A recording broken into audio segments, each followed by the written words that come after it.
Assalamualaikum warahmatullahi wabarakatuh. Perkenalkan, saya Rifan Kurniawan. Pada video ini saya akan menjelaskan tentang apa itu basis data, keuntungan basis data, kerugian basis data, dan penggunaan basis data pada pendidikan. Yang pertama, apa itu basis data?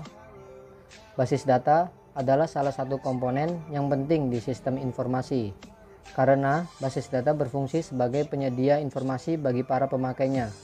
Sistem basis data adalah suatu sistem yang mengintegrasikan kumpulan dari data yang saling berhubungan satu sama lainnya di dalam suatu organisasi. Penjelasan yang kedua, keuntungan basis data. Keuntungan basis data yang pertama, redundansi data. Redundansi merupakan penyimpanan data yang sama dalam berkas yang berbeda-beda.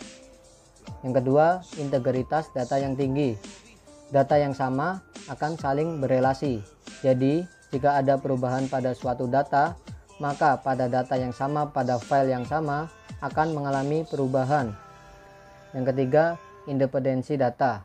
Seseorang tidak bisa melakukan perubahan data apabila sedang diakses oleh orang lain. Yang keempat, dapat berbagi data. Kita dapat saling berbagi data atau informasi dengan pengguna lain, sehingga data tersebut dapat digunakan secara bersama-sama. Yang keempat, keamanan yang tinggi. Kita dapat meningkatkan keamanan terhadap suatu data atau informasi sehingga tidak mudah untuk diakses orang lain dengan memberikan password atau hak akses. Yang keenam, mudah akses. Artinya, database dapat mempermudah user dalam mendapatkan data yang diperlukan dengan berbagi data yang ada dan tentunya dengan hak akses yang telah diberikan untuk mengakses data tersebut. Yang ketiga, kerugian basis data. Kerugian basis data yang pertama, penyimpanan besar, karena di dalam suatu sistem database yang saling berkaitan, maka perlu tempat penyimpanan yang besar untuk menampung sistem yang ada dan data yang akan ditampung. Yang kedua, perangkat lunak mahal. Perlu biaya yang besar untuk membeli perangkat lunak yang berorientasi pada sistem basis data, terutama untuk komputer yang berjenis mainframe. Kerugian yang ketiga, diperlukan tenaga yang terampil dalam mengolah data. Diperlukan orang yang ahli di bidang komputer yang menangani basis data sehingga tidak terjadi kesalahan. Yang keempat, kerusakan pada sistem basis data akan fatal. Karena datanya saling berkaitan, maka apabila ada kesalahan satu file saja, maka file-file yang berkaitan pun akan mengalami kesalahan. Penjelasan yang keempat, penggunaan basis data pada bidang pendidikan. Yang pertama, dalam aspek perpustakaan. Setiap sekolah pasti memiliki sebuah perpustakaan yang digunakan sebagai sarana pendukung belajar siswa. Jadi, dalam mengelola perpustakaan itu perlu adanya sistem database agar mempermudah mencari suatu dokumen, buku, referensi, jurnal, dan lain sebagainya. Yang kedua, dalam aspek administrasi.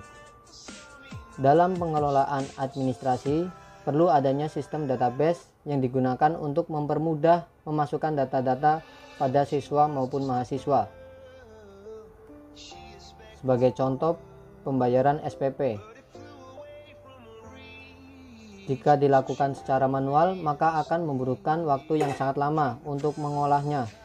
Apalagi jumlah mahasiswanya yang tidak sedikit, bahkan mencapai ribuan. Jadi database sangatlah berperan dalam pengelolaan administrasi sekolah maupun perkuliahan. Yang ketiga, dalam aspek pendataan siswa atau mahasiswa.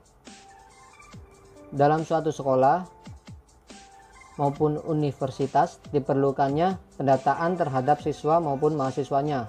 Untuk mempermudah pendataan diperlukan database. Contohnya saat dalam pendataan mahasiswa baru atau siswa baru. Demikian video penjelasan tentang sistem basis data. Semoga bermanfaat. Wassalamualaikum warahmatullahi wabarakatuh.